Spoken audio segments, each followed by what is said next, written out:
Tip number 3. It came back after vacuuming the whole house. Let's take a look and see how much it has in its, we'll call it the dispenser.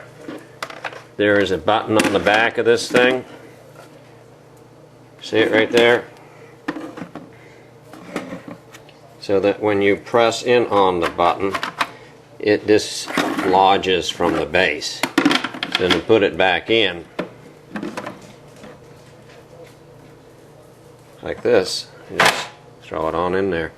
Everything is still continuing. Okay, so let's take it out again. Let's see how much is in it after it vacuumed the whole house.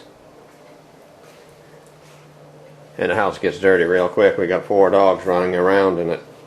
Yeah, right, Angel? That's my French Bulldog, and this is Charlie too. He's my Boston Terrier. So you have a little orange tab here. Let's see if we can do this. And I can show you from the dispenser base. This is that the dispenser has all the dirt in it. When the robot comes back, it empties. And it goes right through this hole here and into this dispenser. So now what we're going to do, oops, I guess you didn't see it all come out.